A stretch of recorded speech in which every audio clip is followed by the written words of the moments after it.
So, I think there's no there's no qualms about it. There's no ifs, ands, or buts about it. A lot of the series that people come to me for, a lot of the series that people associate with me are shonen and seinen. You know, people think of me, AJ, Alexander, and they think of Hunter x Hunter, Haikyuu, Attack on Titan, Berserk, Monster, stuff like that. I am known as a shonen seinen guy. However, that isn't all I am. I'm sure you guys know this, but like, it's understandable that I have that sort of reputation for certain people who may not know me super well or may not come out to streams or whatever, because the majority of my content tends to focus on that. There's lots of, especially shonen video essays, lots of Jujutsu Kaisen lately, One Piece, Bleach, Hunter x Hunter, Attack on Titan,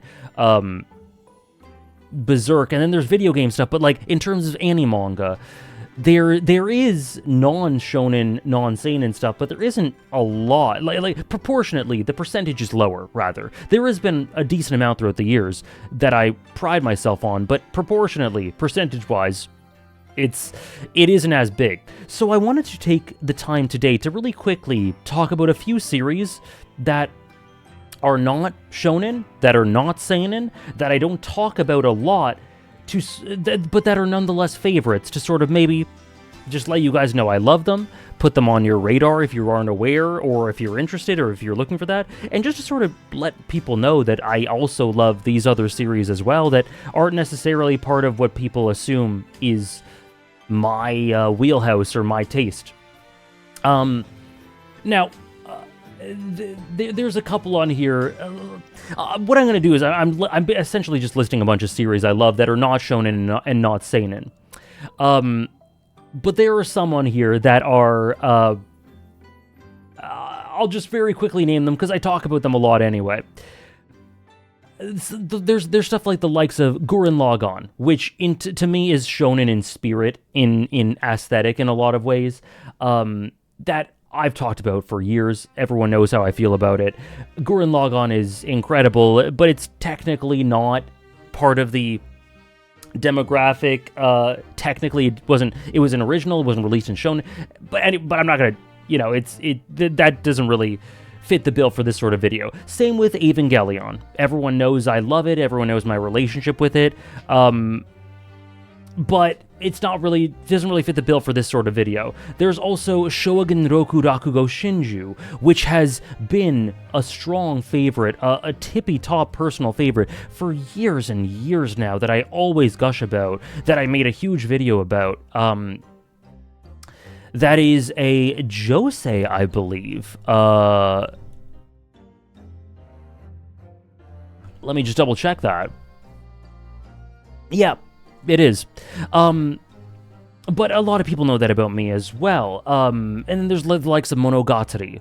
Not a shonen, not seinen, but deeply love that series and have talked a lot about it. But, Monogatari, Gurren Lagann, Eva, Rakugo, that's not super... those aren't series that people would be surprised by me loving, or that they've heard me talk about them.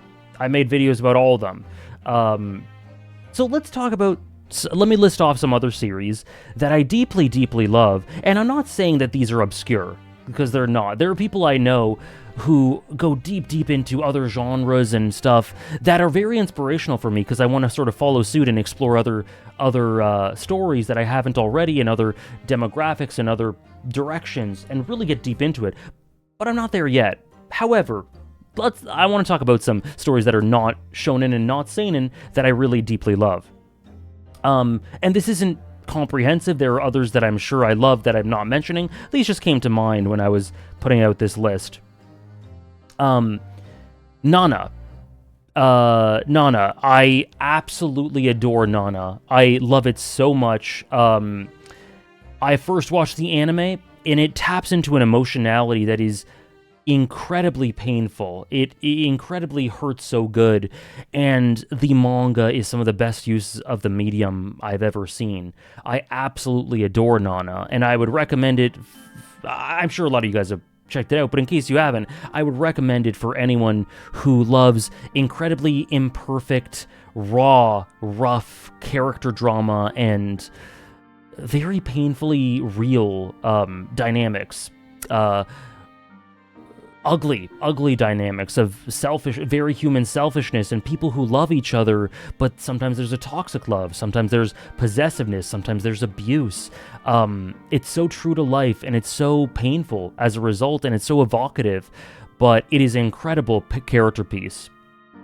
Another thing that I actually love that I haven't checked out in a while, I haven't rewatched it, but I used to actually watch this on my bus to school.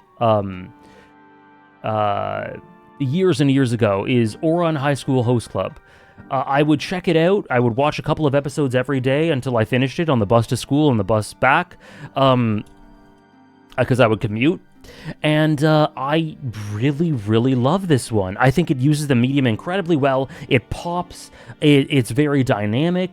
It's incredibly charming and funny. I think the characters are deceptively deep and full of great dynamics. I think Tamaki's an all-timer character, but I love the whole cast.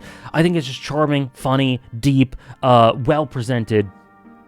Ouran High School Close Club, to me, is a classic. Now, I've heard people say that the humor hasn't aged well, or the humor is not great, and there might be elements of that I won't like on rewatch. I don't know. Maybe not. I'm not exactly sure. I don't remember the nitty-gritty specifics.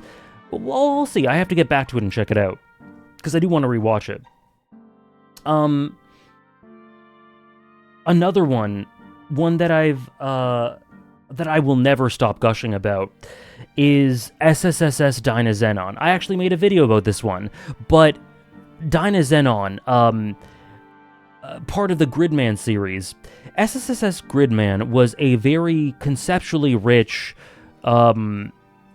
really well done piece of work. I think it's a technical marvel, and I enjoyed it, but I didn't really feel it. I didn't find myself attached to the characters. I wasn't super emotionally compelled. SSSS Dynazenon may not be as clean and complex and tightly woven and conceptually brilliant as Gridman, but what it doesn't have there, it makes up for in sheer heart. I adore these characters. I adore their dynamics. I think they're so incredibly endearing and likable and fully fleshed out.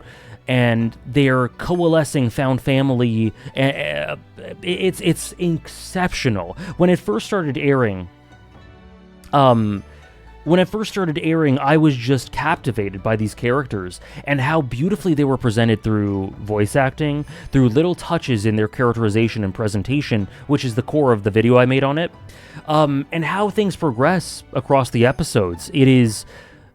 It's obviously beautifully presented visually, and the visual storytelling is incredible, but every element of the character writing and the character presentation comes across so incredibly well. And I adore it. I absolutely adore SSSS Dynazenon. I could gush about it forever. It's got one of my favorite romances as well. An incredibly cute, endearing romance, and just characters all over the place. Great. It's just, if you haven't checked out Dynazenon, please do. If anything that I said spoke to you, please check it out. It's, again, none of these are crazy obscure in the true sense of the word, but, I still think it's generally slept on. Some people, I've been gushing about it for years on my Top 100 streams, and people every year go, I've been meaning to get to it, and I haven't. Do it.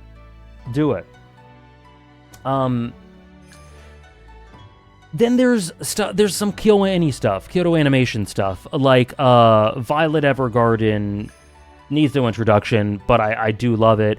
Hyoka, I adore Hyoka. I love its understatedness. I absolutely adore the main four characters in it. I love the visual storytelling. I made a video about Hyoka as well. Then there's Hibike Euphonium. Oh, love UFO. A lot of people don't tend to know that about me, but I do absolutely adore UFO. I think it's amazing. Then in addition to that, there's stuff like the currently airing, which I think could maybe become a favorite down the line, we'll see, but I talked about it in previous videos on this channel, Witch Hat Atelier. When the anime season's done, I'd love to maybe do some streams of the manga, make a journey through Witch Hat Atelier on stream. That could be really cool if people are interested. But I love Witch Hat Atelier. Again, not even trying to pretend that these are obscure, but they're not shonen. They're not saying. Is Witch Hat Atelier seinen? I don't actually know. It might be seinen. Who knows? Regardless. Then there's stuff like the Tatami Galaxy. Adore the Tatami Galaxy. Came to me at an incredibly formative point in my life that reflected a lot of what I was feeling in and around university. It really taps into that, the trials of a young adult, in a way that I found really, I really appreciated.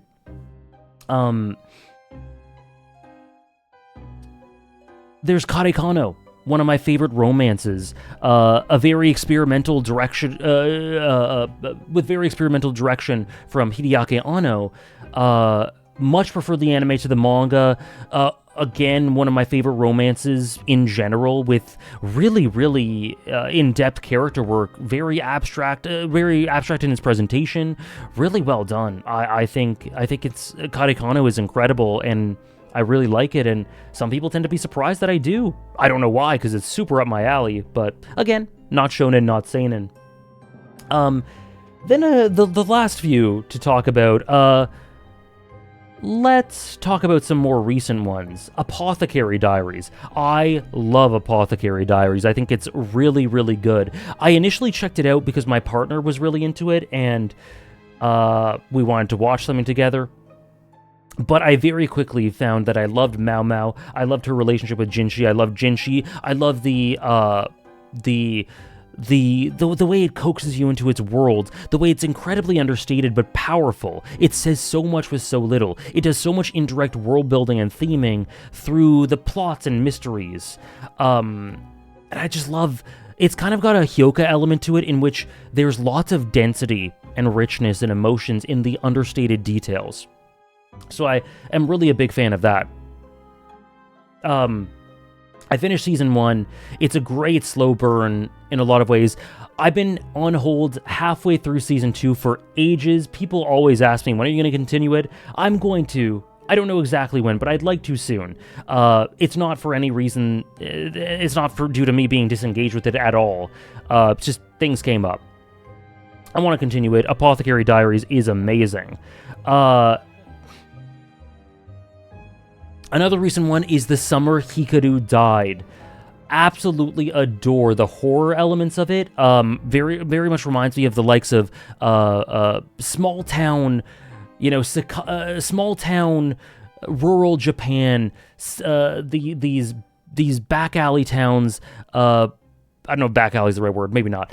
But secluded by the mountains and in the forests, and the people in these towns feel very, very segregated from the world and like its own little world, and how that can play into a very isolated horror. Like I said, Silent Hill F does this incredibly well with Hinamizawa. Hinamizawa's Higurashi. Silent Hill F setting. Ebisugaoka. Silent Hill F does that great with that. Higurashi does that incredibly with that. Shiki, which I mentioned in a video on recently, it does fantastic with that. Hikadu has that as well. A very small town, deep in the forest by the mountains. Everyone knows everyone, and how when something strange happens there, it can very slowly take over the elements of culture associated there. But what is really key to me with The Summer Hikaru Died is the incredibly rich, ugly, toxic, but incredibly sympathetic and understandable and human dynamic between the main two characters. I don't want to spoil. The premise of this is genius, but all that it does with grief and parasitic dependency with others, and the loneliness of knowing certain things, ugly truths that the world cannot know, and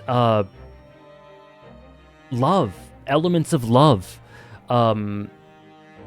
and how types of love can be ostracized, and how that plays into all of this. It is a sublime story. I love The Summer Hikaru Died. I love the first season. I really love the presentation of the anime, which is why I haven't jumped into the manga yet. But if it takes too long for Season 2 to come out, I don't even know if there is a Season 2, to be honest. If that takes a while, or if it doesn't come out, I will be checking out the manga, for sure. And then there is Ikoku Nikki. Very recently came out. Ikoku Nikki, wow. This, such a real... It does so much with the mundanity of life. Ikoku Nikki does so much with grief and moving on from grief, and how strange grief can be, and how important it can be to find solace in other people who may not fully understand you, may not fully relate to you, but have the wherewithal and the heart to nonetheless allow you to be a part of their lives, to welcome you in, to allow you to sit at their table. And all the strangeness that comes with moving on from very devastating elements of your life, how one may want to move on in certain ways that the world doesn't accommodate for, and there may be very unfortunate situations where no one's at fault, but it's just how it is, it's just what life is about. And it covers all of that with such a real, quiet honesty and mundanity, but such an empathy as well, such a comforting empathy that feels like a warm blanket. I loved Ikoku Nikki. I definitely want to check out the manga. I hope more of the anime comes along. I'm not exactly sure, but I absolutely loved it. And, is that a seinen? I don't know. I hope not.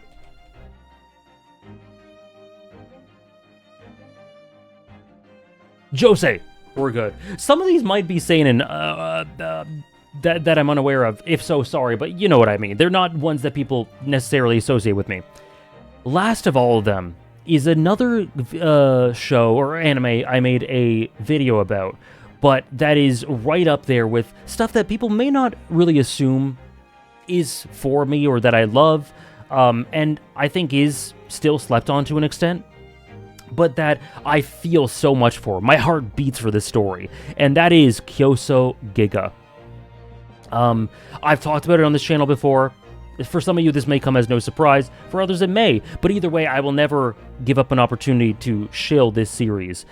Phenomenally directed from Rie Matsumoto. Very eclectic, very chaotic, not necessarily told in a linear fashion. Can be a little bit challenging in certain ways, but is brought together through a through line that is the emotionality and heart of its main character and the family associated with that, and how important family is. That come what may, there are undeniable bonds with people that are, whether they be your blood or otherwise, that have made marks on you, and that is impossible to escape. And the feelings of drifting away from that, and the sheer emotion and sadness that can come from losing one's family in one way or another, or one's friends. All those sorts of themes really hit home with me. Nostalgia, sentiment, melancholy. It's got all of that, but that alone isn't enough for it to be great. It is just, in terms of presentation, the music, the voice acting, the visuals, the plot, how it all comes together, and is so rich in such a short amount of time, a short amount of episodes. It does so much. It does so much with the amount of time it has, and it communicates everything and expresses everything so effectively. Kyoso Giga. If you're looking for the name of any of these, you can check them out on my my anime list. Kyoso Giga, I'll just... that might not be easy to spell, so I'll just spell it out. Kyousougiga. It came out a number of years ago. I checked it out, fell in love, have been in love ever since. And again, this isn't super underground, super obscure, but there are a lot of people who haven't seen this that I think would like it. Maybe a lot. So hey, same with all the other ones I've said. Anyways, this is my sort of rapid-fire run-through of a lot of series that mean a lot to me that aren't necessarily a Hunter x Hunter or a Berserk or a Haikyuu or Attack on Titan, etc. some ones that, again, I'm not trying to pretend like I'm an industry underground hipster, but ones that people might not necessarily associate with me. So yeah, all of these have my heartfelt recommendation, not in terms of, because I don't know your taste, you viewer watching this, not in terms of like, you will definitely love this, but in terms of, these are things that I deeply love, and if you consider this to be an indirect recommendation for any of this stuff, go at it. Have at it. It's a wide world of all sorts of different demographics and genres, and I will continue to try to expand my palette, and people on stream, people in my community will continue to help me out with that, which I really appreciate. But yeah, thank you so much for watching. Hope you enjoyed, and I'll see you next time. Crazy music to end on for the subject matter of this video. Thank you so much, guys.